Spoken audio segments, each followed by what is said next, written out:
It is nighttime, you made a cup of coffee and went outside. You can see some beautiful stars shining in the sky. Some stars are red and some are blue, and others are white. You relax by thinking about the beauty of the stars. By drinking your coffee you began to think why some stars are red while some are blue. Does all blue stars have same characteristics? Since they are all stars, does that mean their temperature is same? You wonder how you can find the answers for those questions. The answers to all of these questions are in one diagram known as the Hertzsprung-Russell diagram. It is a very simple graph that you, as an ordinary person, can understand. Let's take a quick look at how this diagram was made and how it is useful for astronomers, as well as for an ordinary person like you.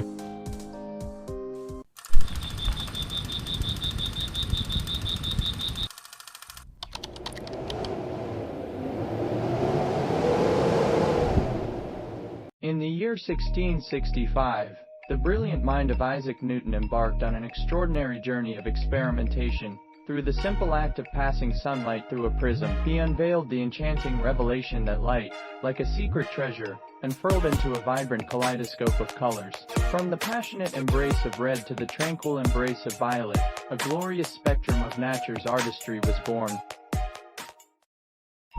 Fast forward to 1802. William Wollaston discovered that sunlight actually contained some mysterious dark lines. Fraunhofer, a German optician, delved deep into this case, using the same equipment as Newton's prism. However, this time, he magnified the 7 colors, and to his surprise, he found 700 such mysterious dark lines. Today, we know of over 15,000. So, what do these dark lines actually mean? The first clues to these mysterious lines would come with the invention of the Bunsen burner. This burner had the novel advantage of producing a clean, colorless flame. Therefore, when chemicals were sprinkled into the flame, the colors produced were caused solely by the burning chemical substances, and not by the burner itself. Upon hearing of this invention, one of Bunsen's colleagues at the University of Heidelberg, Gustav Kirchhoff, proposed that the color from burning chemicals could be more easily studied with a prism.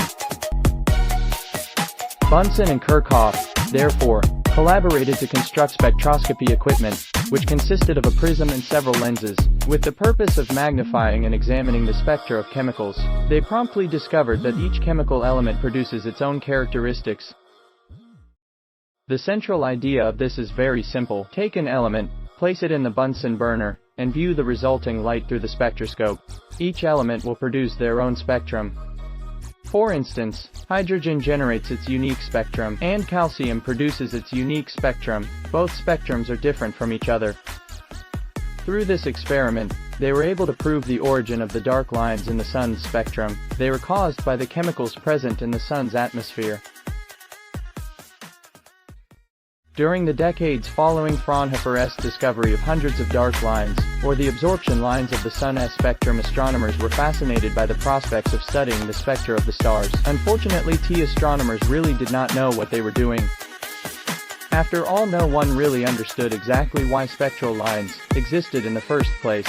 Nevertheless, astronomers were amazed to find that the spectra of stars vary widely from one to the next. This image shows how the spectra of stars vary widely from one to next. For the lack of anything better to do, astronomers collected the spectra of stars and grouped them according to the intensity of different spectral lines. Each group in this classification scheme was assigned a letter to the alphabet. For example, the spectra of A stars shows strong hydrogen lines, B stars shows weaker hydrogen lines, but I steady have noticeable helium lines. The spectra of K stars are dominated by the spectral lines of metals, whereas M stars exhibit broad band of spectral lines because of the presence of molecules, such as titanium oxide. In order for the spectral lines of a particular chemical to appear in a star spectrum, a few very specific requirements must be met. First of all, the chemicals must be present in the star's atmosphere. That's obvious. But in addition, the star's surface temperature plays an equal important role. If the star is very hot, then atoms in the star's atmosphere are bombarded with high energy, which is also called as short wavelength photons. These short wavelength photons may simply tear the electrons completely off the atoms. Such atoms are said to be ionized. Alternatively, if the very cool, then the atoms in the star atmosphere are bathed in low energy, which is also known as long wavelength photons. In hotter stars like Rigel, the enormous number of ultraviolet photons easily ionize hydrogen atoms. In cooler stars, there are long wavelength photons, so create molecules such as titanium oxide. By using these conclusions, astronomers created a temperature range for stars.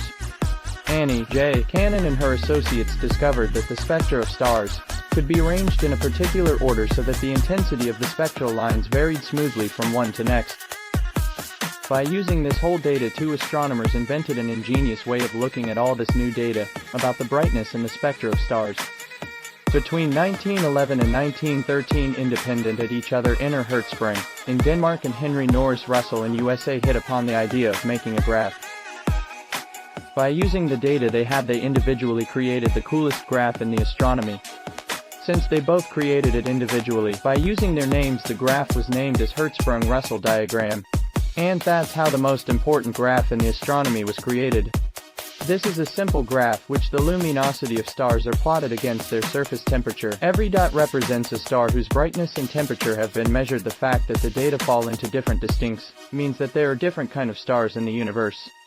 The upper left-hand corner of the H or diagram is for hot bright blue stars, while lower right-hand corner is reserved for cool dim red stars. The band of dots connecting these two regions are called the main sequence. Any star whose dots fall along the main sequence is called main sequence star.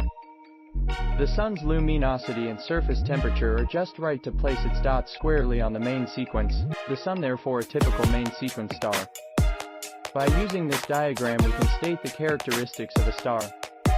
Let's say you observe a bright red stars in the sky, which means it should be a red giant or a main sequence star, which the surface temperature is 4,000 Fahrenheit degrees. Well, most of the stars you see with your naked eye are red giants, because the luminosity of cooler main sequence stars are very small, which you can't see with your naked eye. When you observe a blue star, then it should be a white dwarf, or a main sequence star, which is a surface temperature of 36,000 Fahrenheit. This time the most of the blue stars you see are main sequence because the luminosity of white dwarf are invisible to naked eye. You can also compare the stars using this diagram, such as when comparing our sun and a red giant such as Aldebaran. Although Aldebaran has a high luminosity, its surface temperature is less than the sun.